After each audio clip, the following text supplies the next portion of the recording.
네, 침공 일주일째 러시아군이 우크라이나 수도 키이우와 제2도시 하르키우에 대한 공격 수위를 높이고 있습니다. 민간인 사상자도 늘고 있는데 이럴수록 우크라이나 국민들의 결의가 느껴지는 현장 영상들도 속속 전해지고 있습니다. 자, 얼마 전 현지에서 가까스로 탈출한 선교사 한 분 연결해서 현장에서 지금 어떤 목소리들이 또 어떤 영상들이 전해지고 있는지 알아보고 국제부 기자와 현 상황도 진단해 보겠습니다. 네, 오늘 전국 학교 개학일인데 첫 등교일부터 22만 명에 근접한 확진자가 발생했습니다. 당분간 학교 방역 방침은 일반 방역 방침과 조금 다른데요. 헷갈리는 부분들 잠시 뒤 전문가와 함께 짚어보고 일주일 남은 대선 후보들 움직임도 알아보겠습니다. 수요일 더 뉴스, 먼저 오늘의 주요 뉴스 전해드립니다. 이재명, 윤석열, 심상정, 안철수 등 4명의 대선 후보가 격돌하는 마지막 법정 TV 토론이 오늘 밤 열립니다. 복지정책과 인구 대응 등 사회 분야가 토론 주제인데 후보들과 관련된 네거티브 공방도 이어질 것으로 예상됩니다. 김동연 새로운 물결 후보가 후보직에서 사퇴하고 이재명 민주당 후보 당선을 위해 돕겠다고 말했습니다. 사실상 이재명 후보로의 이번 단일화에 대해 국민의힘은 큰일이 아니라고 밝혔습니다. 러시아의 대규모 병력과 군사 장비가 우크라이나 수도 키이우 부근 공군기지 주변으로 집결하고 있습니다. 미국 언론들은 러시아가 더 강력한 군사 행동을 준비하고 있음을 시사한다고 전했습니다. 우크라이나 주요 도시에 대한 러시아의 미사일 공격으로 민간인 피해가 속출하고 있습니다. 수도 키이우에서는 TV방송 타워가 폭격을 당했고 제2도시 하르키우에선 시청 청사와 주거 지역 등에 폭탄이 떨어져 여러 명의 사상자가 발생했습니다. 코로나19 신규 환자가 하루 사이에 8만 명 넘게 급증해 22만 명에 육박하면서 역대 최다를 기록했습니다. 식당이나 카페의 방역 패스 해제 등 정부 일단 완화 조치가 확진 규모를 더 키울 수 있다는 우려도 나오고 있습니다. 정부가 9억 원 넘는 고가주택 거래를 전수조사한 결과 위법이 의심되는 거래 3,700여 건이 적발됐습니다. 증여로 의심되는 사례가 가장 많았고 지역별로는 서울 강남과 서초 등 초고가 주택 밀집 지역에서 가장 많이 적발됐습니다.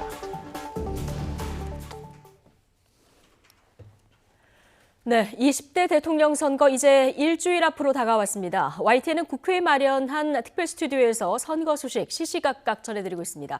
자, 오늘 밤 마지막 법정 TV 토론이 열리는데 막판까지 후보 단일화 움직임도 계속되고 있습니다. 네, 국회 연결합니다. 부장원 기자. 네, YTN 국회 스튜디오입니다. 네, 부 기자, 오늘 밤 TV 토론이 있는데 어떤 공방이 오갈지 미리 한번 예상해 볼까요? 네, TV 토론은 오늘 저녁 8시부터 2시간 동안 진행됩니다. 이번이 마지막 법정 토론인데 여야 후보들 모두 일정을 최소화하고 토론 준비에 매진하고 있습니다.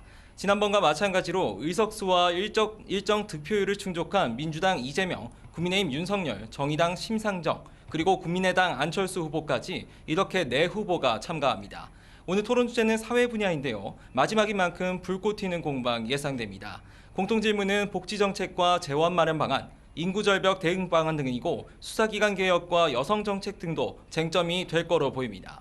또 지난 토론 때처럼 대장동 의혹이나 김건희 씨 주가 조작 의혹 등을 놓고 양강 후보들의 네거티브 공방도 점쳐집니다. 네, 자, 이미 투표용지 인수에는 시작됐는데 합종연횡 움직임도 계속되고 있습니다. 민주당 이재명 후보와 공동정부 구성을 합의한 새로운 물결 김동연 후보. 자, 오늘 오전에 사실상 단일화를 선언했죠? 그렇습니다. 오전 10시 기자회견에서였습니다. 쉽지 않은 결정이었지만 대선 후보직을 내려놓고 이재명 후보를 돕겠다는 취지로 말했는데요. 김동연 후보의 기자회견 내용 먼저 들어보시죠. 저는 오늘부터 이재명 후보의 당선을 위해 다시 운동화 끈을 묶겠습니다. 어제 합의가 일으킨 기득권 정치 타파의 불씨가 등불로 번져가도록 더 큰 바람을 일으키겠습니다. 두 후보는 어제 대통령 임기와 권한 축소, 다당제 등을 포함한 정치개혁 공동선언문을 내놓고 온 데 이어서 속전속결로 오늘 사실상 단일화를 이뤄냈습니다. 지지율에 미치는 영향은 그렇게 엄청날 거란 시각은 적지만 통합 행보를 통해서 중도 부동층 표심을 노리는 전략으로 볼 수 있습니다. 이에 국민의힘 권영세 선거대책본부장은 이미 단일화가 예정된 후보가 아니었느냐면서 큰 의미는 없다고 평가했습니다. 이런 가운데 야권의 단일화는 여전히 안개 속입니다. 윤석열, 안철수 두 후보 측 사이에 물밑 접촉은 이뤄지고 있는데 뚜렷한 상황 변화는 감지되지 않습니다. 모레 사전투표가 시작된 뒤에는 단일화가 이뤄지더라도 효과가 떨어질 수밖에 없어 내일이 사실상 데드라인으로 꼽히는데 안철수 후보가 과연 어떤 입장을 취할지도 관심사입니다. 네, 앞으로 선거 일정도 짚어보죠. 내일부터는 여론조사 결과 공표가 금지되죠. 그렇습니다. 내일부터는 여론조사를 하더라도 외부에 알릴 수 없는 그야말로 깜깜이 선거 국면에 들어섭니다. 대선 당일인 9일 저녁 7시 반 본투표가 모두 마칠 때까지인데요. 불공정하고 부정확한 조사 결과가 선거에 미치는 영향을 막기 위해서인데 오늘까지 실시된 여론조사는 보도가 가능한 만큼 마지막으로 공표되는 조사 결과들이 쏟아지고 있습니다. 몇몇 조사들을 살펴봤는데 이재명, 윤석열 두 후보가 오차범위 내 박빙으로 우열을 다투는 모습이었습니다. 사전투표율이 어떻게 나오냐에 따라 유불리가 갈리는 만큼 양강 후보들은 앞다퉈서 사전투표를 독려하고 있는데요. 이재명 후보는 어제 서울 명동 유세에서 자신도 사전투표를 할 테니 주변에도 권유해달라. 윤석열 후보는 어제 일부 지지층의 부정투표 의혹을 의식한 듯 철저히 감시하겠다며 사전투표를 독려했습니다. 자, 이제 모레부터 사전투표도 시작이 됩니다. 그런 만큼 여야의 공방도 지금 가열되는 모습이죠. 그렇습니다. 종이 한 장 차이 초박빙 구도 속에서 막판 기싸움이 어느 때보다 치열합니다. 내일 여론조사 공표 금지 전까지 최대한 지지율을 끌어올리기 위해 사활을 건 모습인데요. 민주당은 윤석열 후보의 이념 편향성을 부각하면서 진보 성향 유권자들의 표심을 공략했습니다. 우상호 총괄선대본부장의 아침 회의 발언 들어보시죠. 색깔론으로 대한민국의 정치를 다시 과거로 돌리고 있는 윤석열 후보는 진보 진영의 유권자들이 선택할 후보는 아닙니다. 진보적인 유권자 여러분에게 말씀드립니다. 이재명 후보가 새로운 대한민국의 진보적 가치를 대변하겠습니다. 도와주십시오. 이에 맞서 국민의힘에서는 이재명 후보 측이 인터넷상에 비판적인 글이나 댓글을 단 사람들을 무더기로 고발하고 있다고 주장하면서 지지층 표심을 자극했습니다. 권영세 선대본부장 발언 들어보겠습니다. 드루킹을 모시게 돼서 여론 조작을 못하니까 이제 자기네들 마음에 안 들면 강제로 입을 틀어막겠다는 것 아닙니까? 이런 사람이 대통령이 되면 앞으로 이 나라가 어떻게 될지 정말 걱정스럽습니다. 국회에서는 법제사법위원회에서 이재명 후보 범죄수사 경력 자료와 윤석열 후보의 부동시 관련 자료를 공개할지 관심입니다. 지난 25일 전체 회의에서 민주당은 병역 기피 의혹을 규명하기 위한 자료를 요구했고 국민의힘은 이 후보의 소년범 의혹을 정조준하며 맞불을 나섰습니다. 어떤 내용이 담겼을지 관심인데 소식 들어오는 대로 전해드리겠습니다. 지금까지 YTN 국회 스튜디오에서 전해드렸습니다. 유시민 전 노무현 재단 이사장은 국민의힘 윤석열 후보가 집권할 경우 아사히 맥주를 마실 수 있는 행복한 날들이 올 것이고 유니클로도 입을 수 있을 것이라고 비꼬았습니다. 유 전 이사장은 지난달 28일 공개된 한 유튜브 방송에서 윤 후보가 북한과는 까불지 말라며 말폭탄을 주고받을 것이고 일본과는 위안부 합의를 되살릴 것이라며 이같이 말했습니다. 또 열받아서 촛불을 켜고 나가면 광화문엔 다시 차벽이 쳐질 것이라며 이명박 박근혜 전 대통령이 있었을 때의 대한민국을 1년 안에 다 집약할 것이라고 비난했습니다. 네, 국민의힘 원희룡 선거대책본부 정책본부장은 더불어민주당이 이른바 반윤연대에 화력을 집중하는 것에 대해서 잡탕으로 만든다고 맹비난했습니다. 원 정책본부장은 오늘 CBS 김현정의 뉴스쇼에 출연해 이재명 후보가 우리공화당 조원진 후보에게도 연대 제의를 한 것에 대해서 두 후보 사이 어떤 공통점이 있느냐면서 이같이 말했습니다. 그러면서 국민은 이렇게 던지는 순간 잡탕이구나, 급했구나라고 느낄 것이라고 강조했습니다. 또 이런 상황에서 몇 표가 더 플러스 될지는 모르겠지만 만약 그러고도 질 경우 정체성 충돌과 혼란의 후유증은 감당하기가 어려울 것이라고 지적했습니다. 네, 새로 뽑힐 대통령이 출범 첫 해를 넘긴 고위공직자 범죄 수사처를 어찌할 것인지도 관심입니다. 이대로는 안 된다는 문제인식 속에 역량을 키우겠다부터 고사시켜 폐지해야 한다까지 의견도 각양각색인데요. 여야 대선 후보들의 공수처 관련 공약, 우철희 기자가 들여다봤습니다. 지난달 25일에 있었던 대선 후보 토론회에선 공수처도 주된 화두였습니다. 공수처가 제 기능을 하고 있냐는 질문에 이재명 더불어민주당 후보는 이런 답을 내놨습니다. 부족하더라도 앞으로 역량도 좀 키워가고 그렇게 해서 좀 제 기능을 하게 하는 것이 일이지, 지금 상태로 우리 윤 후보님 말씀하시는 것처럼 거기에 어떤 메스를 대는 것은 적절치 않다고. 이재명 후보의 공수처 공약 핵심은 독립적 수사기관으로 안착할 수 있도록 인력과 예산을 대폭 보강하는 겁니다. 이재명 후보가 검찰개혁의 연장선상에서 공수처 유지의 필요성을 밝혔다면 윤석열 국민의힘 후보의 생각은 정반대나 마찬가지입니다. 검찰 수장을 역임한 경험을 살려 윤석열 후보는 같은 질문에 이렇게 답했습니다. 통신 사찰이니 이런 것들을 하면 안 되는 건지 어떤 건지조차도 모르고 이런 것이 아니냐. 그래서 저도 좀 고칠 만큼 한번 고쳐보고 그래도 안 되면은 폐지 수순으로. 윤 후보는 공수처의 고위공직자 범죄 우선 수사 권한은 물론 정치적 편향 등의 문제가 계속되면 공수처 자체를 폐지하겠다는 계획을 밝혔습니다. 심상정, 안철수 두 후보의 공약 차이도 뚜렷합니다. 심상정 정의당 후보는 공수처를 유지는 하되 수사와 기소 권한이 일치하도록 물리적 여건에 비해 너무 넓은 수사 대상과 범위를 축소해야 한다는 입장입니다. 이에 비해 안철수 국민의당 후보는 현재 실력이 0점인 공수처를 폐지해야 한다면서 법을 바꿀 수 없다면 예산을 최소한으로 배정해 사실상 고사시켜야 한다는 생각을 밝혔습니다. 직접 기소 0명의 고발 사주 의혹을 비롯한 국민적 관심 사건 수사의 아마추어를 자인한 데다 민간인 통신 사찰과 같은 논란을 거듭한 공수처. 탄생부터 우여곡절을 겪었던 공수처는 새 대통령 선출과 함께 어느 기관보다도 큰 변화를 앞두고 있습니다. YTN 우철입니다.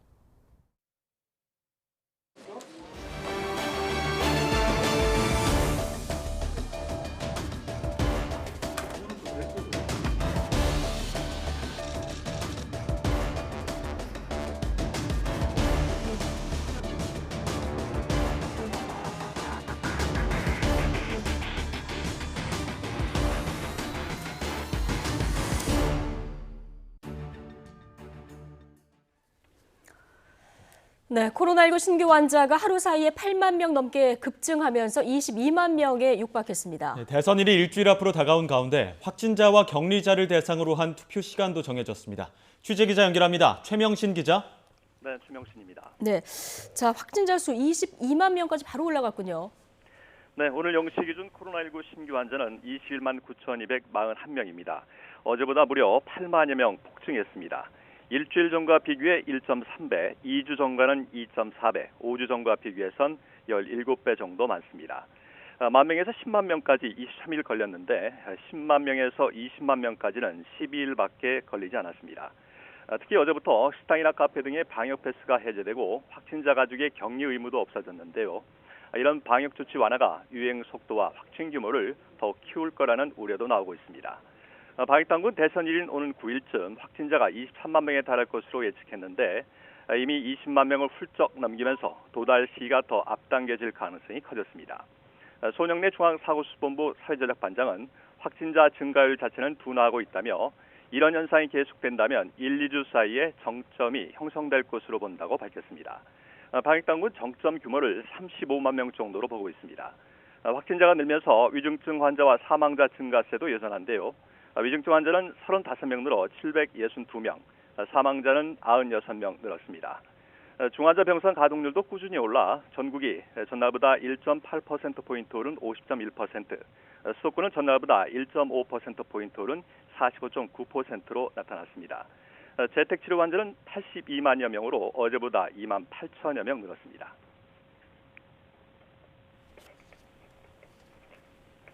예, 확진자와 격리자의 대선 투표 참여 여부도 관심을 모으고 있는데 투표 시간도 확정이 됐죠? 네, 코로나19 확진자와 격리자는 사전 투표일인 5일과 대선 당일인 9일 오후 5시부터 외출이 허용돼 투표 참여가 가능합니다. 중대부는 사전 투표 참여를 원하는 경우 5일 오후 5시부터 외출이 가능하고 투표소에 6시 전에 도착하면 투표할 수 있다고 밝혔습니다. 또 대선 당일인 9일엔 일반인 투표가 마감된 오후 6시부터 7시 반 사이에 투표장에 도착하면 투표할 수 있다고 설명했습니다. 투표를 마치면 즉시 귀가해야 합니다. 확진자와 격리자는 투표를 위해 외출할 때 보건용 마스크 착용 등 방역 수칙을 준수하고 신분증과 함께 외출 안내 문자 또는 확진이나 격리 통지 문자 등을 투표 사무원에게 제시한 뒤 투표하면 됩니다. 이를 위해 관할 보건소가 외출 시 주의사항 등을 포함한 외출 안내 문자를 사전투표와 선거일 전날과 당일 각각 발송할 예정입니다. 하지만 확진자 증가세를 감안하면 선거일까지 관련 대상자가 100만 명 이상으로 증가할 수 있고 이 경우 확진자들이 제한된 시간 안에 모두 투표하기 어려울 수 있다는 우려도 나오고 있습니다. 지금까지 사회부에서 YTN 최명순입니다. 네, 오늘 전국 초중고등학교가 새 학기를 시작했습니다. 교육당국은 정상 등교 원칙을 내세우면서도 학교가 자체적으로 등교 방식을 정할 수 있도록 했습니다. 학생들은 대부분 전면 등교를 반기는 분위기였지만 소아 청소년 확진자를 제대로 관리할 수 있을지 우려하는 목소리도 이어졌습니다. 현장에 취재기자 나가 있습니다. 김혜린 기자. 네, 서울 도곡중학교에 나와 있습니다. 네, 오랜만에 학교가 좀 떠들썩했을 것 같기도 한데 현장 분위기는 어떻습니까? 네, 새학기 첫날인 오늘 이른 아침 정문 앞은 등교맞이 행사가 이뤄져 활기가 가득했습니다. 학생들은 오랜만에 친구들을 볼 생각에 설레는 표정을 감추지 못했는데요. 잠시 뒤 오후 2시에는 입학식이 이뤄질 예정이어서 1학년 학생들이 속속 교정으로 들어서고 있습니다. 학교 측은 입구에 손소독제와 열 감지기를 비치하는 등 방역에 힘쓰는 모습이었습니다. 오늘 전국 초중고등학교가 새 학기를 맞이했습니다. 교육당국은 정상 등교를 원칙으로 하되 학교별로 상황에 맞게 등교 방식을 정할 수 있도록 했는데요. 재학생 신규 확진 비율 3% 또는 등교 중지 비율 15%를 기준으로 지역과 학교에서 등교 방식을 판단하도록 한다는 겁니다. 이 기준에 따라 학교는 정상 교육 활동, 전체 등교와 활동 제한, 일부 원격 수업, 전면 원격 수업의 4단계 유형을 선택할 수 있습니다. 교육당국은 오는 11일까지를 새학기 적응 주간으로 정했습니다. 이 기간 확진자가 많아 감염 우려가 큰 지역의 학교들은 수업 시간 단축이나 밀집도 조정, 원격 수업 등을 탄력적으로 결정하게 됩니다. 개학일인 오늘은 대부분 학교가 등교 수업을 진행했는데요. 학생들에게 주 2회 분량의 신속 항원 검사 키트를 배분하고 새학기 학교 운영 방안을 설명한 뒤 조기 기가시켰습니다. 이곳 학교 역시 오후 입학식을 앞둔 1학년 학생들을 제외한 2, 3학년 학생들은 신속 항원 검사 키트와 교과서를 받고 오전 10시 이전에 대부분 귀가했습니다. 새학기를 앞두고 코로나19가 확산하면서 당국은 전면 등교 원칙을 바탕으로 세부적인 학교 방역 지침을 내놓았는데요. 아침 등교길에 만난 학생들은 대부분 전면 등교 방침을 반기는 분위기였습니다. 학교에서 친구들을 만날 수 있어서 좋다면서도 그동안 원격 수업으로는 수업에 집중할 수가 없었다고 그 이유를 밝혔는데요. 학교가 사전에 학부모들을 상대로 진행한 설문조사에서도 전면 등교에 대한 찬성 의견이 가장 많았습니다. 하지만 전면 등교 원칙을 제외한 세부 지침은 학교 자율에 맡겨지면서 현장에선 불안함도 큰 상황입니다. 상황이 시시각각으로 변하는 데다가 소아청소년 확진자 역시 큰 폭으로 늘면서 현장에선 당장 내일 등교 방식도 예측하기 어렵다는 우려의 목소리도 나오고 있습니다. 교육당국은 전면 등교를 결정한 학교 수나 등교율 등은 다음 주 초쯤에야 발표할 수 있을 것이라고 설명했습니다. 지금까지 서울 도곡중학교에서 YTN 김혜린입니다.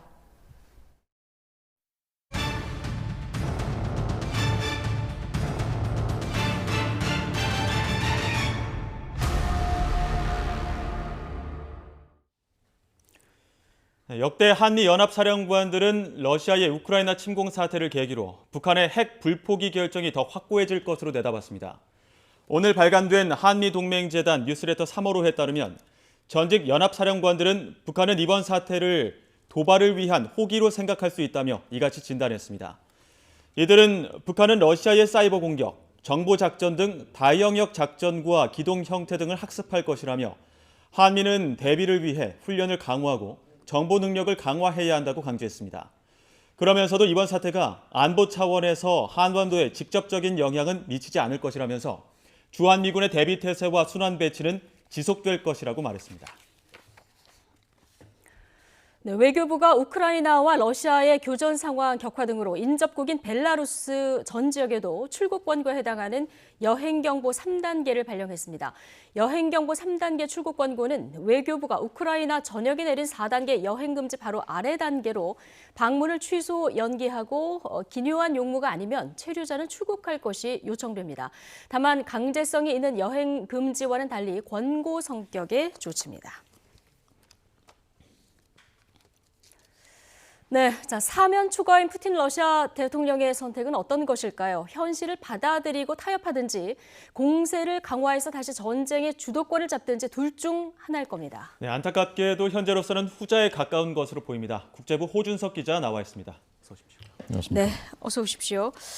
자, 우크라이나 국민들의 결사항전 또 저항이 만만치 않은 이런 상황이다 보니까 러시아가 좀 궁지에 몰린 측면도 있는 것 같은데요. 이러다 보니까 좀 전면전으로 확대될 조짐이 좀 보이는 상황인 거죠. 네, 전면전의 개념이 이제 어떻게 정의하느냐에 따라 다르겠지만 어쨌건 수도인 키이우, 러시아 발음으로 키예프였는데 이제 네. 현지 발음으로 키이우입니다. 이렇게 저희도 자, 이제 키이우로 저희가 정리해서 얘기를 하면 되는 그렇습니다. 거죠. 예. 이 적어도 키이우에서는 전면전을 하겠다는 의지가 보이고 있습니다. 네. 64km에 걸쳐서 러시아군의 행렬, 중무장한 행렬이 이제 관측됐습니다. 64km. 64km면 서울 중심에서 하면 이천까지. 예. 이천까지 고속도로로 가도 1시간 가까이 달려야 되거든요. 근데 1시간 고속도로로 가는데 거기를 다 군이 계속 보인다. 얼마나 네. 공포스러운 장면이겠습니까? 그러니까요. 처음에는 이제 러시아군이 개전 초기에는 5km 정도 행렬이 보였거든요. 그다음에 27km, 예. 지금 이제 64km. 그래서 군사 전문가들은 이 키이우를 완전히 포위하고 수송이나 보급, 식량까지 완전히 끊고 거기에 이제 공습하고 미사일도 쏘고 포격하고 이렇게 하면서 심리적으로 압박하고 군사적으로 압박해서 항복 선언을 받아내겠다는 것이 아니냐라고 해석을 하고 있습니다. 예. 조금 전에 제2의 도시 하르키우인데요. 하르키우에는 러시아 공수부대가 투입해서 병원을 공격했다라는 우크라이나 측의 발표가 있었습니다. 네. 이렇게까지 러시아가 이제 말하자면 이제 무리수를 두는 건데 이렇게까지 하는 것은 워낙 전황이 지금 고전 중이기 때문에 그렇습니다. 그렇군요. 초기만 해도 이 남부 쪽 도시들 헤르손이라든가 마리우폴 이런 곳들은 러시아가 장악을 한 것으로 이제 알려져 있었습니다. 그런데 이곳에서도 계속 격전이 벌어지고 있다고 합니다. 그러니까 주요 도시 중에 하나도 제대로 장악을 한 것이 벌써 일주일째인데 네. 이제 없는 것입니다. 예. 그러니까 이제 조금 전 말씀하신 대로 양자 간에 선택을 해야 되는 때인데 지금으로서는 공세를 훨씬 더 강화하는 쪽으로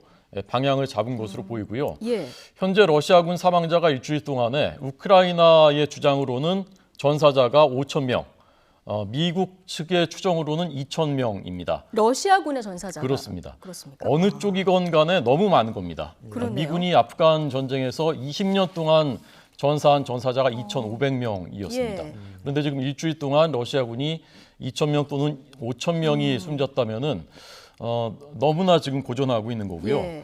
그래서 러시아군이 보여주는 전략적인 실수나 군사적인 결함들에 깜짝 놀랄 정도다 군사 전문가들이 라는 보도가 워싱턴 포스트에서 나올 정도입니다. 예. 지금 우크라이나는 전쟁 채권 발행에서 3천억 원 정도 전쟁 자금을 지금 다시 준비를 했고요. 네. 미국이 한 7조 원 정도를 지원하겠다는 이렇게 준비를 하고 있습니다. 예. EU에서도 6천억 원 이상을 지원하겠다고 이제 기세 싸움으로 가고 있는데 우크라이나 국민들이 물론 66만 명이 지금 탈출했다고 하는데요. 이것은 이제 징집령이 내려지지 않은 여성 어린이들 중심으로 나가고 있고 예. 반면에 또 2만 명은 폴란드 국경을 넘어서 돌아왔습니다. 다시 싸우겠다는 돌아와서, 거죠. 예. 폴란드 국경 경비대가 밝혔을 정도로 기세 싸움에서도 우크라이나가 밀리지 않는 양상을 보이고 있습니다. 예, 지금 러시아의 공세가 계속 이어지고 있는데 지금 이렇게 러시아가 어떤 지각 변동, 어떻게 보면 판을 흔들면서 전반적으로 세계 지정학적으로도 좀 재편되는 모습들이 보이고 있다는데 이런 분석은 어떻게 보십니까? 그렇습니다. 1945년에 이제 2차 세계 대전이 끝나고 70년 정도 이어지던 이른바 전후 질서가 이번에 이 침공으로 인해서 근본적으로 재편되고 있다. 지정학적인 질서가 완전히 바뀌고 있다라고 전문가들이 평가를 하고 있습니다. 이 상징적으로 보여주는 사진이 한 장 외신에 보도됐는데 이 반전 시위들이 곳곳에서 일어나고 있지 않습니까? 이제 미국에서 한 러시아인 여성이 이 시위에서 러시아인이라서 미안합니다라고 쓴 팻말을 들고 시위에 참가하는 그 사진이 보도됐습니다. 좀 잠시 후에 보여드리겠습니다. 이런 것들이 이제 보여주는 이런 상징성처럼 중립국들마저 지금 돌아서고 있는 거죠. 제가 이제 독일, 스위스는 지난주에 말씀을 드렸고 이번에는 이제 스웨덴은 83년 동안 이런 분쟁에 그 개입한 적이 없었습니다. 그런데 이번에 대전차 무기, 로켓포 이런 것을 지원하고 있습니다. 우크라이나에.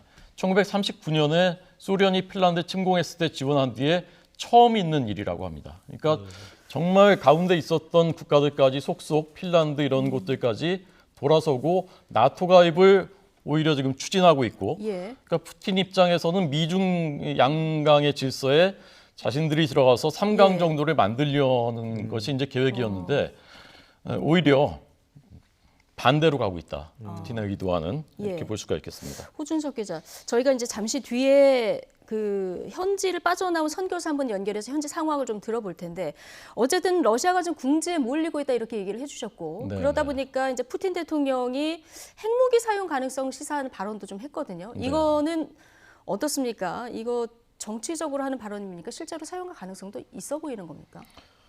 상식적으로 본다면 이제 뭐 설마 핵무기를 그건 이제 말하자면 3차 대전이고 어떻게 보면 지구의 종말과 가까워지는 얘기거든요. 그렇지만 이제 우려가 되는 것은 푸틴이 예상을 뛰어넘는 상식을 뛰어넘는 결정들을 지금 내리고 있다는 것이거든요. 그래서 러시아 핵무기 전력은 미국과 대등하거나 오히려 수적으로는 더 많다고 할 정도의 그런 핵 전력을 갖고 있는데 푸틴 대통령이 설마 우크라이나 침공하겠느냐라는 게 대부분의 전문가들이 예상이었죠. 근데 이제 했단 말입니다. 최근에는 이런 이제 분석들이 나오고 있습니다. 푸틴이 기본적으로 지금 혼자다. 참모들의 말도 잘 듣지 않는다. 단절돼 있다라는 분석이 나오고 있고 지금 이제 잘 풀리지 않으니까 참모들을 강력하게 질책했다라는 보도가 BBC를 통해서 이제 나왔고요. 오늘은 그 유튜브를 통해서 이 사흘 전에 이 침공 사흘 전에 회의를 하는 장면이 공개됐는데요. 이제 뭐 실제 영상인 것으로 확인 거의 보입니다. 그런데 여기서 이제 러시아 해외 정보국장이 협상 가능성을 언급하는 듯한 발언을 하자 이 푸틴 대통령이 질책하다가 나중에는 윽박지르다가 분노하는 모습이 그대로 육성이 다 담겨져 있습니다. 그러니까 이런 상황들이 푸틴 대통령이 지금 정말 이성적인 상식적인 결정과 이런 의사결정 과정과 구조 속에 있느냐 거기에 대한 의문이 이제 자꾸 제기되는 상황이 된 것이죠. 지금 우크라이나 국민들의 결사항전 의지가 좀 대단해 보이고요. 이러다 보니까 지금 러시아도 고전하는 이런 상황인데 자, 현지에서 우크라이나 국민들이 SNS를 통해서 영상을 계속 지금 전 세계로 송출을 하고 있고 또 현지에서 지금 소식도 전해지고 있는 상황인데요. 저희가 최근에 이제 우크라이나를 빠져나온 선교사 한 분을 지금부터 좀 연결해서 현장 상황이 어떤지 직접 좀 들어보도록 하겠습니다. 자, 김평원 선교사님 나와 계십니까? 네, 나와 있습니다. 자, 선교사님 지금 우크라이나에 체류하셨다가 빠져나오신 건데 언제 나오신 겁니까? 네, 저는 2월 17일 날 빠져나왔습니다. 그렇군요. 그러면 지금 2월 17일이면 지금 상황하고는 굉장히 다를 텐데 지금 한국에 계신 거죠? 네, 그렇습니다. 네, 지금 현지에서 소식을 계속해서 전해 듣고 있다 이렇게 들었는데요. 어떤 상황이라고 좀 전해 듣고 계십니까? 현지 상황은 실제 저희들이 듣고 있는 것보다도 더욱 참혹한 그런 상황입니다. 현재 러시아의 공격이 우크라이나 완전한 저항에 부딪히자 또 계획대로 실행되지 못하자 지금 뭐 전방위적인 그런 공격을 준비하고 있고요. 특히 어저께 같은 경우는 제2의 도시인 하르키우에 민간인 거주 지역에 사용이 금지된 진공폭탄을 사용하고 있다고 할 정도로 굉장한 그 사상자를 30여 명의 사상자가 나왔습니다. 예. 그리고 키예프에서는 중앙 방송 수신탑을 폭파시키는 그런 일이 있었습니다. 아, 그러니까 뭐 진공폭탄도 현지에서 사용이 되고 있고 지금 언론에 네네. 보도되는 것보다도 더 참혹한 상황이 현지에서는 전해지고 있다. 이런 소식들을 지금 들으신다는 거죠? 네, 그렇습니다. 예. 오늘 가령 뭐 오늘 이제 한 분이 저한테 그 동영상을 보내왔는데 네. 그 우크라이나 남부 도시인 헤르손 지역이었습니다. 네. 그러나 정말 눈 뜨고는 볼 수 없는 네, 선교사님 전화 들리십니까? 네네네. 아, 예. 정말 눈 뜨고는 볼 수 없는 예. 뭐 인간으로서는 이건 도저히 할 수가 없다. 사람을 어떻게 저렇게 갈기갈기 찢어놓고 나무에 걸어놓고 아이고. 자, 네. 그런 민간인들한테까지 위해를 가하는 이런 모습들이 지금 현지에서 포착이 된다 말씀을 해주셨는데 네, 지금 그렇습니다. 현지에서 동영상이나 사진을 받고 계시고 그 영상들을 저희한테 좀 전달을 해주셨는데 지금 YTN TV 함께 보고 계신 겁니까? 네, 선교사님. 네, 네, 잠시 자. 저희가 설명을 드리겠습니다. 지금 화면으로 보고 계시는 영상이 전화 연결된 선교사님이 저희 YTN 측에 보내주신 제보한 영상입니다. 지금 전화가 끊겼는데요. 예, 좀 상황 설명을 해드리죠. 네, 상황 설명을 드리겠습니다. 지금 자막 나오는 것처럼 우크라이나 주민들이 러시아 탱크를 막고 이렇게 애국가를 부르고 있는 그런 모습 보고 계십니다. 그러니까 탱크들이 몰려오고 있고 주민들, 또 시민들이 전부 나와서 지금 이 탱크를 가로막고 있기 때문에 러시아 분들도 뭐 더 진격은 못하는 이런 모습인 것 같습니다. 그 앞에서 국가를 부르면서 물러가도록 요청하는 이런 장면들. 자, 이런 영상들을 저희가 이제 확인할 수 있고요. 얼마나 필사항전을 하는지 자, 이 대목에서 볼 수 있는 이런 대목인 것 같습니다. 네네네. 자, 지금 선교사님 다시 연결이 되는데요. 네네. 지금 저희 YTN 화면 같이 보고 계십니까? 네, 보고 있습니다. 네, 저희가 앞서 그림 설명을 좀 드렸는데 네네. 보내주신 영상 차례대로 함께 보시면서 한번 그 영상 네네. 내용에 대해서 좀 설명을 해주시면 좋겠습니다. 다음 네네. 영상 한번 보여주시죠. 네네. 지금 이 화면은 그 민간인 공격이 네, 지금 들어오는 탱크들을 이렇게 예? 앞에 가로막고자 했을 때 총격을 가하고 또 수리탄을 민간인들을 향해서 던지는 그러한 그 사진입니다. 지금 이 화면은 민간인들 향해서 수류탄을 던지는 그런 화면인 겁니까? 그렇습니다. 지금 총을 쏘아대면서 수류탄을 던지고 민간인들이 탱크에 접근하지 못하도록 하고 있는 장면이고요. 예. 그러니까 지금 러시아가 민간인 주거지도 가리지 않고 무차별 폭격을 가하고 있다 이런 보도가 나오는데 지금 현재 곳곳에서 이런 그 폭격들이 이루어지고 있다. 자, 이런 말씀이시고요. 지금 피난 행렬도 이어지고 있는데 러시아가 지금 민간 시설, 뭐 주택가 다 폭격을 하기 시작하면서 예상보다 더 많은 난민들이 지금 피난길에 오를 것으로 예상이 되는 상황인데요. 네, 그렇습니다. 지금 저희가 지금 사진을 보고 있습니다. 지금 피난민들이 대피해서 잠을 자고 있는 이런 모습인데 굉장히 빡빡하게 누워있는 이런 모습이거든요. 네, 지금 시설이 너무 열악하고요. 지금 예. 어린이들이 지금 수용되어 있는 그런 시설입니다. 실질적으로 지금 뭐 우크라이나 전체 인구가 4,200만이지 않습니까? 예. 근데 현재 아마 30만에서 50만 명 정도로 지금 피난을 한 걸로 알고 있고, 네. 마지막 한 300만 명이 최종 그 피난길에 올 걸로 예상이 드는데, 네. 뭐 3,900만 명은 정말 그 나라 안에서 빠져나가지 못하고 예. 러시아의 무차별적인 공격과 폭격, 거기에 지금 전부 생사가 놓여 있는 그런 상황인 거죠. 예. 이건 뭐 도저히 인간으로서 또 상상할 수 없는 그러한 그 일들을 지금 뭐 반인륜적인 지금 범죄 행위를 지금 러시아에서 이렇게 행하고 있는 것이죠. 이건 뭐 인류 역사에 히틀러 외에는 그 인류 역사에 좀 유례를 찾아보기 없는 그러한 일들이 지금 우크라이나에서 벌어지고 있습니다. 예, 아이들이 찬바닥에서 뭐 폭에서 자거나 칼잠 자는 모습 저희 그 선교사님 보내주신 영상 사진으로도 봤었는데 지금 현재 생필품도 매우 부족한 상황이라고 들었습니다. 어느 정도 상황인 겁니까? 네, 그렇습니다. 지금 뭐 샵 저기를 보시다시피 지금 가게들이 지금 비어져 있고요. 현지에서 또 들려오는 얘기에 의하면은 러시아가 지금 제대로 그 시민군들의 그 저항에 부딪혀서 수도를 지금 점령하는 것이 어려워지는 상황이기 때문에 지금 전 도시를 봉쇄하는 봉쇄 작전으로 들어가고 있습니다. 그래서 생필품이 공급되지 못하도록 하는 그러한 지금 전략을 구사하고 있기 때문에 예, 앞으로는 지금 생필품을 어떻게 확보하는가의 싸움이다. 그렇게 지금 전망하고 있습니다.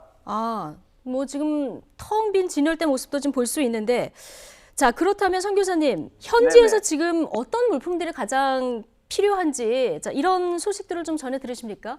네, 그렇습니다. 지금 현지에서는 이제 가장 필요한 뭐 의약품이 지금 떨어져 가고 있고요. 네. 또 의약품을 구하기가 지금 어려운 상황이 되어가고 있고, 네. 또 식수랄지 기본적인 빵이랄지 매일매일 이렇게 소비해야 되는 그런 품목들이 지금 떨어지고 있다. 그래서 거기에 대한 긴급 구호를 요청하고 있습니다. 네. 지금 아직 우크라이나가 겨울이잖아요. 네네네. 방한용품도 좀 절실히 필요할 것 같은데 어떻습니까? 그렇습니다. 방한용품도 지금 절실히 필요한 그런 상황이고요. 특히 노약자랄지 어린이들은 정말 지금 절실히 필요한 그런 상황 가운데 놓여 있지요. 예, 알겠습니다. 지금 우크라이나 상황이 어느 정도인지, 지금 피난민들 상황이 어느 정도고 현지에서 어떤 물품들이 필요한지까지 좀 저희가 자세히 들어봤는데요. 네. 선 교사님, 오늘 말씀은 여기까지 듣고 혹시 현지에서 소식들이 들어오거나 또 영상을 받으신 게 있으면 저희한테 연락 주셔서 또 소식을 좀 전해주시면 감사하겠습니다. 네, 알겠습니다. 감사합니다. 네, 오늘 말씀도 고맙습니다. 네. 자, 후준석 기자. 네네. 지금 얘기를 듣고 왔는데 선 교사님이 현지에서 전해드는 소식으로 보면 지금 보도되는 내용보다도 현지는 훨씬 더 참혹한 상황이다. 그리고 민간인들에 대한 어떤 러시아의 어떤 그 가해라든가 이런 것들이 굉장히 좀 심각해 보이는데요. 네, 영국의 싱크탱크인 왕립국제문제연구소가 이렇게 진단했습니다. 지금부터는 완전히 새로운 국면이다.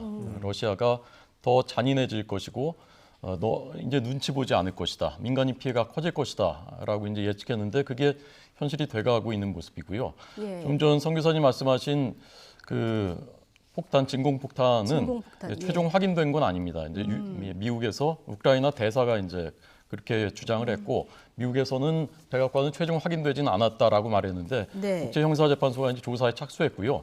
이건 악마의 무기라고 불리는 제네바 협약으로 사용이 금지되어 있는 수백 미터 떨어진 벙커에 있는 사람까지 장기를 파열시키는 무기라고 하는데 핵폭탄을 제외하고는 가장 강력한 무기라고 그렇습니다. 네. 근데 이제 그걸 쏘는 다연장 로켓이 있는데 그게 이제 목격됐다는 증언들이 있어서 이제 이런 최종 확인되지는 않은 얘기고요.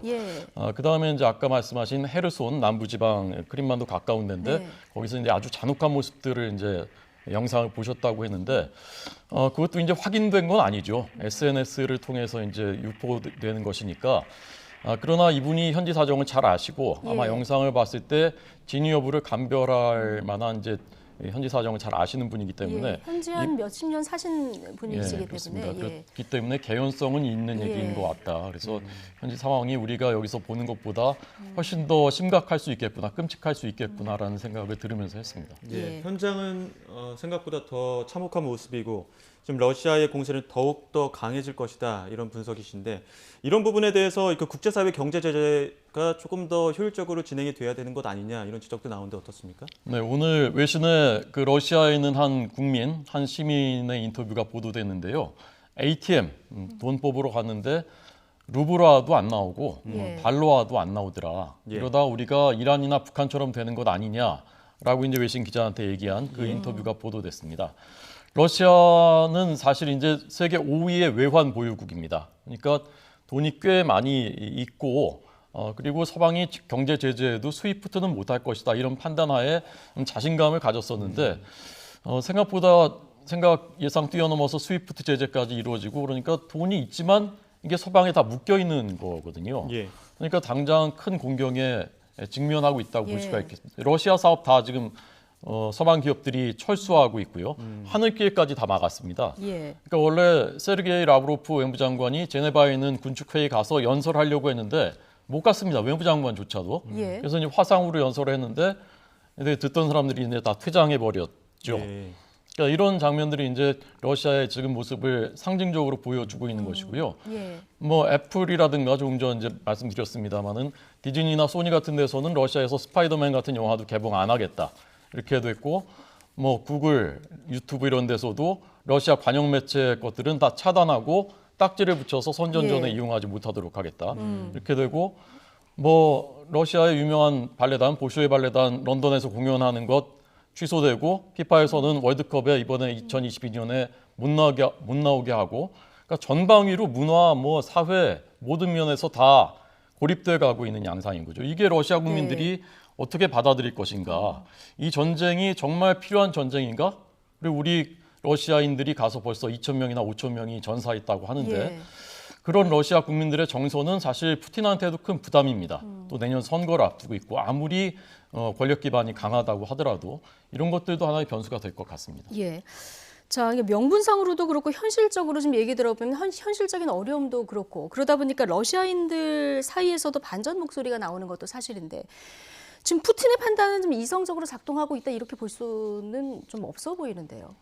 그러니까 아까 말씀드렸듯이 좀 걱정 뭐 좋게 말하면 이제 걱정이고 나쁘게 말하면 이제 의심이 된다 이런 상황인 거죠. 그래서 푸틴 대통령이 과연 어떤 생각을 하고 있을까요? 이걸 한번 생각해 봐야 될 것 같습니다. 그러니까 크게 보면 두 가지일 것 같습니다. 이렇게 계속 지금 공세를 강화하고 있는데 공세를 강화해서 설령 키이우를 점령한다. 그러면 정말 우크라이나를 완전히 합병하거나 친러 괴뢰 정권을 내세워서 통치가 가능한 것인가? 우크라이나 국민들이 지금 이런 모습을 보여주고 있는데 이 부분 좀 걱정이 되는 측면이겠죠. 푸틴 입장에서는. 자, 그렇다면 그렇다고 협상해서 지금 이 단계에서 그냥 끝내고 원래 없던 것처럼 다시 나올 수 있나? 그거 아마 하기 쉽지 않은 결정일 것 같습니다. 그렇게 되면 오히려 하기 전보다 더 나빠진 상황이 되고 러시아는 국제적으로 완전히 고립되고 위상은 추락할 것이고요. 그래서 아마 푸틴 대통령이 이성적인 판단을 한다 하더라도 지금 고민을 많이 하고 있을 것 같다. 그런데 주변에 누구의 얘기를 듣고 있느냐, 잘 듣고 있느냐 굉장히 중요한 요소일 것 같고요. 상식적으로 본다면 처음에 얘기했던 대로 나토 가입 못하게 하고 중립국화하는 정도 또는 돈바스 지역 처음부터 이제 여긴 친러 성향이 강한 곳이니까 거기는 그냥 인정해라. 공화국 두 곳의 독립을 승인한 것 인정해라. 이 정도를 내세워서 협상을 한다면 그나마 그래도 좀 이성적인 것이겠지만 그렇게 될지는 좀 더 주목해서 지켜봐야 될 것 같습니다. 푸틴의 의도가 정확히 무엇인지 이걸 좀 분석하는 것도 중요해 보이고 어쨌든 좀 전면전으로 가느냐 아니냐 오늘이 좀 고비가 되겠군요. 네, 오늘 내일 좀 더 지켜보겠습니다. 알겠습니다. 여기까지 듣겠습니다. 국제부 호준석 기자였습니다. 수고하셨습니다.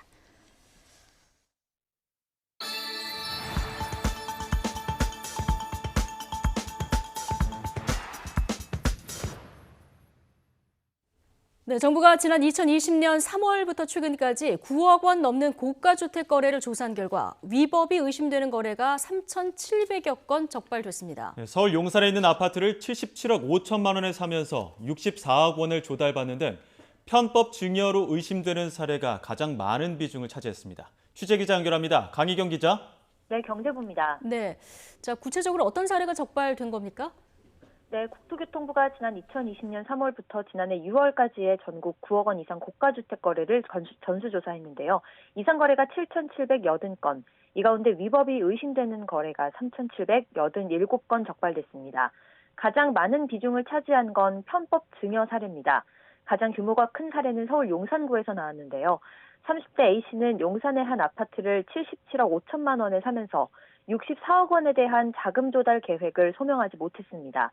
국토부는 매입자금 출처를 자세히 살펴본 결과 편법 증여가 강하게 의심된다고 보고 사례를 국세청으로 넘겼습니다. 이 외에도 강남의 아파트를 29억 원에 사면서 아버지가 대표인 법인으로부터 7억 원을 조달받은 사례 등이 적발됐습니다. 전체 연령대 가운데 30대에서 적발된 건수가 절반이 넘었고 미성년자 가운데 가장 어린 5살 어린이가 조부모로부터 5억 원을 17살 청소년은 부모로부터 14억 원을 편법 증여받은 것으로 의심되는 사례도 나왔습니다. 이 밖에 편법 대출과 법인자금 유용 등 전체 적발 사례를 지역별로 보면 서울 강남과 서초 등 초고가주택 밀집 지역에서 위법 의심 거래가 가장 많이 적발된 것으로 나타났습니다. 국토부는 위법 의심 거래를 모두 관계기관에 통보해 범죄 수사와 탈세, 대출 분석 등 후속 조치로 이어지도록 할 계획입니다. 또 이번 상시조사 외에 앞으로도 법인의 다주택 매수, 미성년자 매수 등에 대한 기획조사도 강도 높게 추진하겠다고 밝혔습니다. 지금까지 경제부에서 YTN 강희경입니다. 네, 게임 회사 넥슨을 창업한 김정주 NXC 이사가 향년 54세로 별세했습니다. 네, 고인은 온라인 게임이라는 개념 자체가 생소했던 때 바람의 나라를 개발해 국내 게임 역사에 한 획을 그었습니다. 조태현 기자가 보도합니다. 게임 회사 넥슨의 창업주인 김정주 NXC 이사가 지난달 말 미국에서 향년 54살로 세상을 떠났습니다. 넥슨의 지주회사인 NXC는 고인이 이전부터 우울증 치료를 받아왔으며 최근 악화한 것으로 보여 안타깝다고 설명했습니다. 갑작스러운 비보에 각계각층의 애도가 잇따랐습니다. 오랜 동지인 김택진 NC소프트 대표는 자신의 SNS에 사랑하던 친구가 떠나 고통을 느낀다고 적었습니다. 더불어민주당 이재명 대선 후보와 국민의힘 이준석 대표 등 정치권도 고인을 애도했습니다. 고 김정주 이사는 지난 1994년 자본금 6천만 원으로 넥슨을 창업한 뒤 세계 최초의 그래픽 기반 온라인 게임인 바람의 나라를 서비스해 이름을 알렸습니다. 넥슨은 이후로도 카트라이더나 서든 어택 등을 통해 국내 굴지의 게임 회사로 성장했습니다. 김 이사는 창업자이면서도 2005년까지는 경영 일선에 나서지 않았고 대표 취임 뒤 1년 5개월 만에 지주회사 대표로 물러나는 특이한 면모를 보이기도 했습니다. 모든 것이 순탄했던 건 아닙니다. 지난 2016년엔 친구인 진경준 전 검사장에게 넥슨의 비상장 주식을 공짜로 줘 막대한 시세 차익을 얻게 했다는 점이 드러난 이른바 진경준 게이트로 검찰 조사를 받고 뇌물죄로 기소됐습니다. 2018년 대법원에서 무죄 판결을 받았지만 진 전 검사장에게 여러 특혜를 줬다는 의혹에 이미지 추락은 피할 수 없었습니다. 지난 2019년에는 넥슨 매각을 추진해 큰 관심을 받았지만 결국 불발에 그치기도 했습니다. YTN 조태현입니다.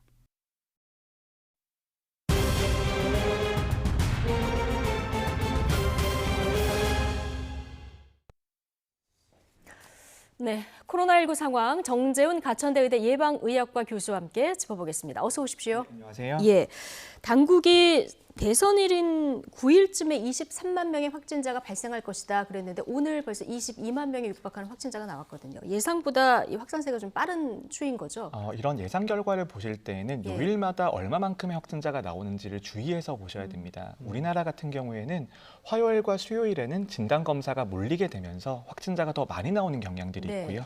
주 후반으로 가면 갈수록 확진자가 감소하는 경향들을 볼 수 있는데요. 이런 유행 예측 결과라고 하는 것은 일주일의 이동 평균을 기반으로 하고 있기 때문에 예측 결과와 실제 나오는 숫자에는 조금 차이가 있을 수밖에 없습니다. 하지만 지금 숫자로 볼 때에는 예측치 거의 그대로 가고 있다라고 보시면 될 것 같고요. 예. 지금의 유행 정점이나 증가 속도를 봤을 때에는 다음 주 화요일 그리고 그 다음 주 화요일과 수요일에 가장 많은 확진자가 나올 것으로 예상이 되고 그럼 그 다음 주면 정점이 되는 겁니까?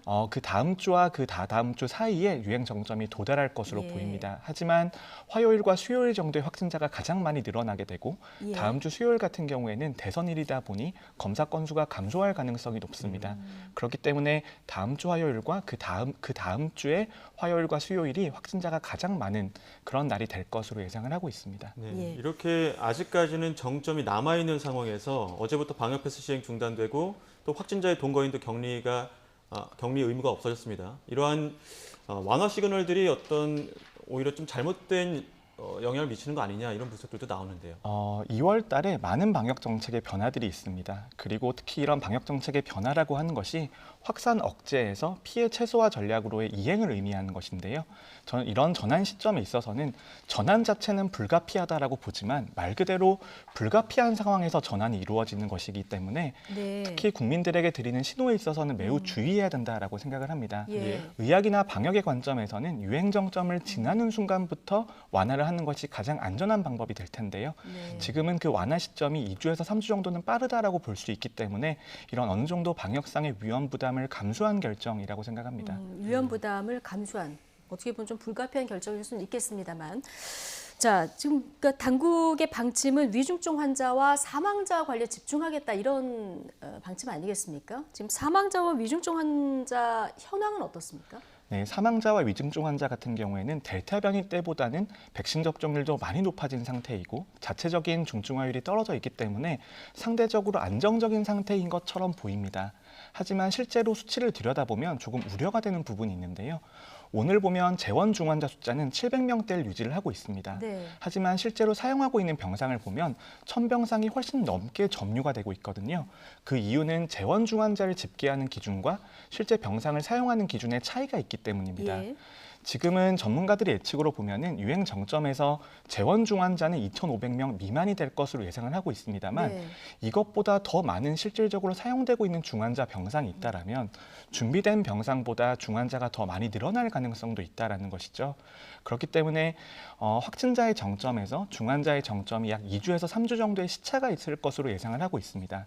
네. 그렇다면 중환자의 정점에서도 의료 체계가 감당 가능한지 지금이라도 조금 더 철저하게 준비할 필요가 있다고 생각합니다. 예. 이렇게 하루에 몇만 명씩 확진자가 계속 폭증하고 있는 상황인데 오늘 또 학교들이 전면 또 개학을 했습니다. 일반 방역과 학교 방역이 조금 차이가 있다 보니까 이 부분에 대해서 차이점을 좀 짚어봐야 될 것 같은데요. 먼저 이 선제 검사는 권고사항인데 권고사항이다 보니까 실효성 측면에서 조금 아쉽다는 측면들이 있거든요. 어떻습니까? 네, 일단 학교 방역을 설명드릴 때에는 두 가지 요소를 설명을 드려야 될 것 같습니다. 예. 첫 번째는 일반 인구 집단과 달리 아이들 같은 경우에는 네. 백신 접종률이 매우 낮아져 있는 상태이고요. 예. 하지만 낮은 백신 접종률임에도 불구하고 중증화율 자체는 성인에 비교하면 크게 떨어져 있다라는 차이가 있는 것이죠. 예. 그렇기 때문에 학교 생활을 정상화한다라는 이런 큰 목표에 있어서는 여러 가지 불가피한 조치들이 따라갈 수밖에 없는데요. 예. 저는 이런 선제적인 진단 검사라고 하는 것도 의학적인 관점에서 본다라면 타당성이 조금 떨어질 수는 있지만 학교 운영을 그래도 정상적으로 돌리기 위해서는 어쩔 수 없는 면이 있다라고 생각을 합니다. 예. 이런 선제적인 진단 검사가 먼저 선제적으로 검사할 경우에는 성능이 많이 떨어지는 것으로 되어 있습니다. 예. 하지만 이것 말고는 다른 대안이 없다라는 점이 매우 크게 작용한다고 봅니다. 예.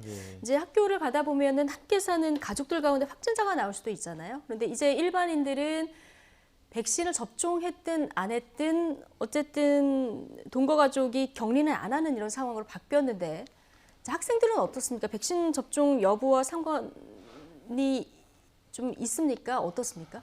학생들 같은 경우에는 일반 인구 집단과 조금 다른 결정이 내려졌습니다. 네. 특히 3월 14일 정도까지는 유행의 최정점을 지날 것으로 보이기 때문에 학교 운영에 있어서도 비대면 수업이 어느 정도 가능한 재량을 부여한 상태이거든요. 예.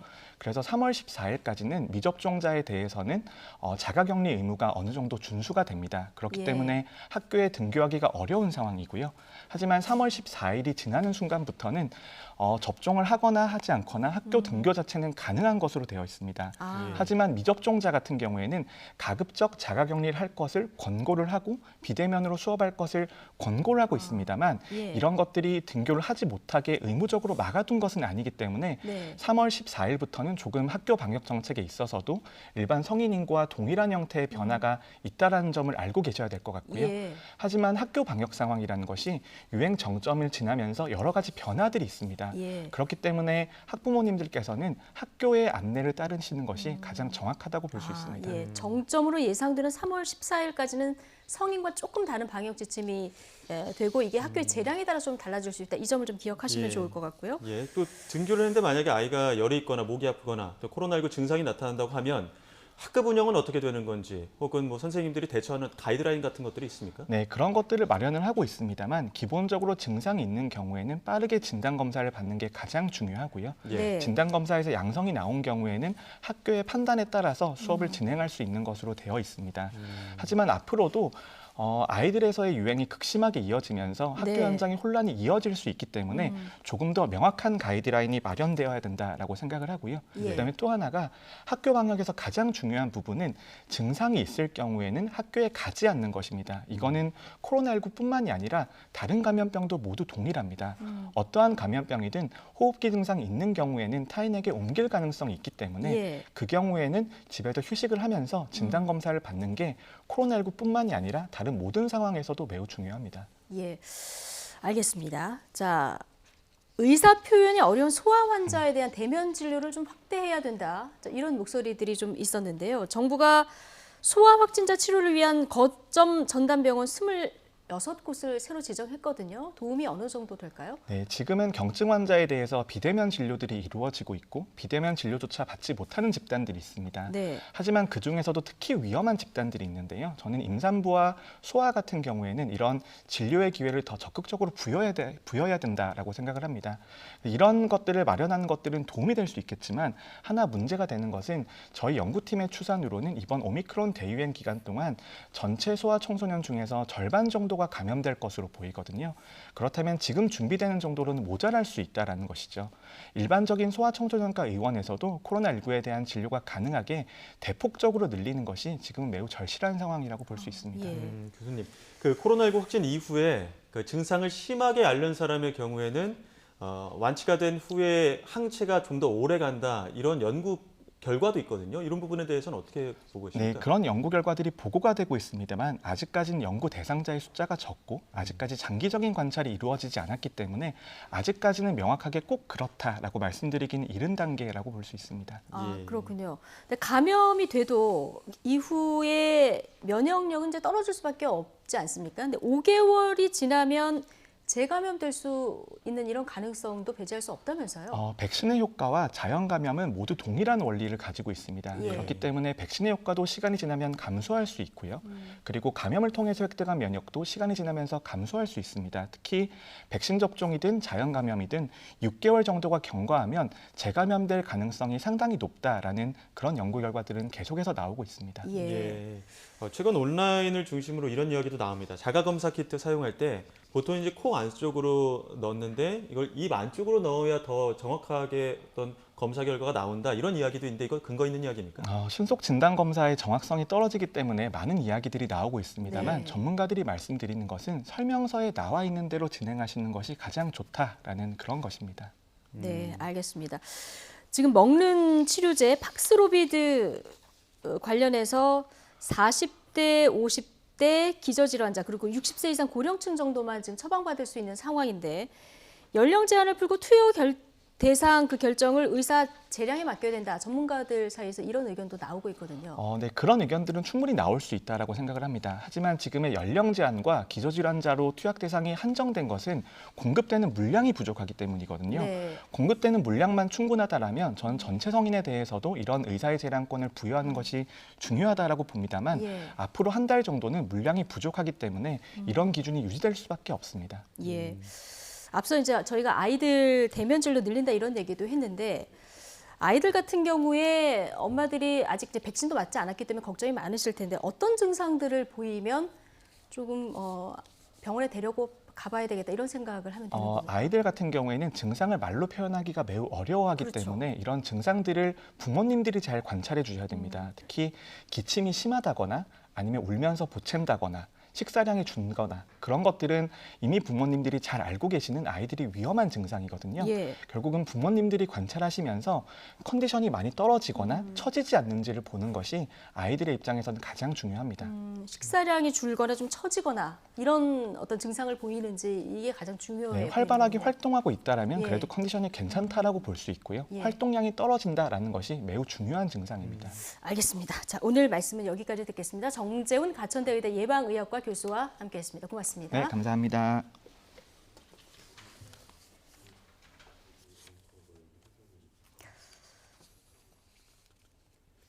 네. 자, 다시 우크라이나 상황 좀 알아보겠습니다. 64km에 걸친 러시아군 행렬이 우크라이나 수도 키이우로 진군하는 모습이 위성에 포착됐습니다. 미 언론들은 우크라이나군의 강력한 저항에 막힌 러시아군이 화력과 병력을 보강해 전면전을 준비하고 있는 것으로 보인다고 전했습니다. 보도에 김형근 기자입니다. 인공위성에 찍힌 우크라이나 수도 키이우 인근 사진입니다. 러시아군이 키이우로 향하고 있는데 호송 차량 행렬이 무려 64km에 이릅니다.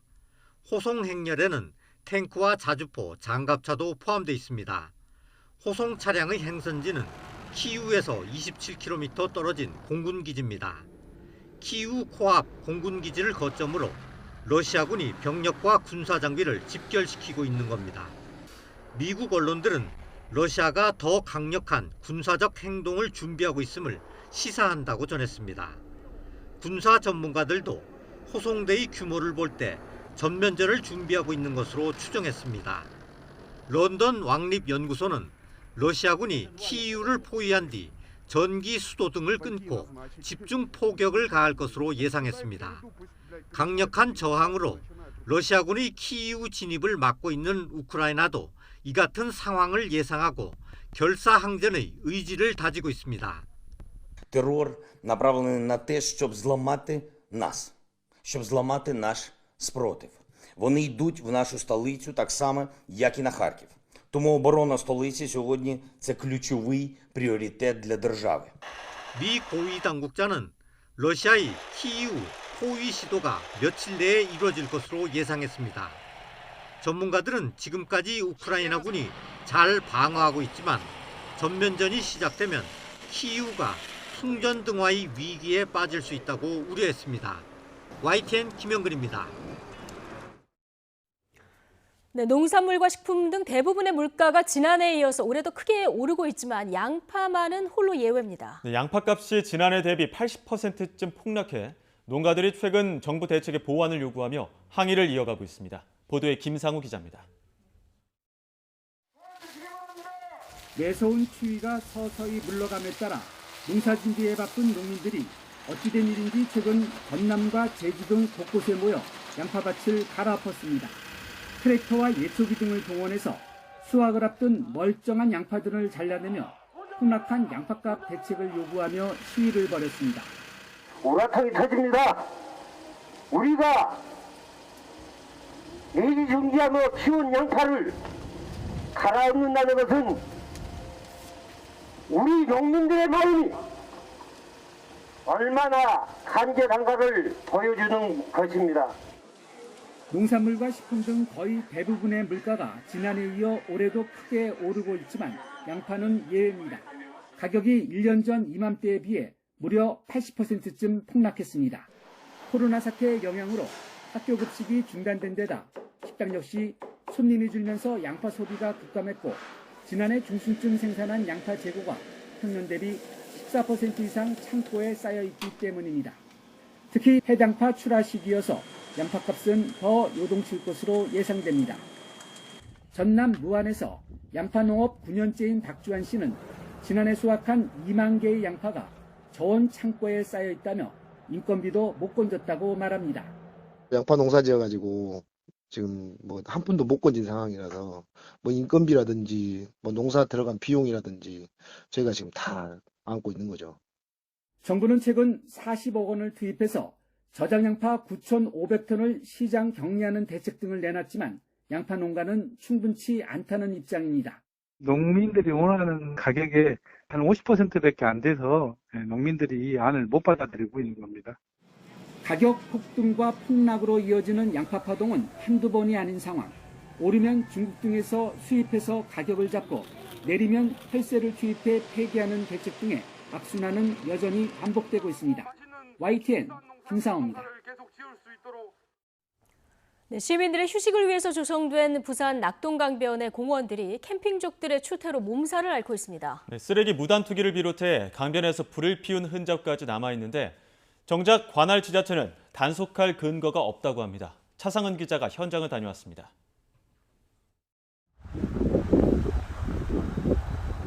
지난 주말 부산 강서구 낙동강변의 한 공원. 텐트와 카라반들이 산책로 양쪽을 점령했습니다. 저녁 시간이 다가오자 숯불 연기가 피어오르고 식사를 준비하느라 분주한 모습이 곳곳에 보입니다. 이틀 뒤 해당 장소를 다시 찾아가 봤습니다. 담배꽁초와 일회용품 등 각종 쓰레기가 강변에 넘쳐납니다. 잠깐 사이 수거한 양만 해도 자루 여러 개를 가득 채울 정도입니다. 저희가 계속 그 자리에서 보고 계속 텐트 해체할 때까지 계속 보고 있을 수는 없다. 그러면은 이제 텐트 해체하고 가시면은 그냥 그 쓰레기 그대로 있는 거예요. 자리를 잡아놓기 위한 이른바 알박기 텐트가 곳곳에 남아있고 사람 없이 세워둔 카라반도 있습니다.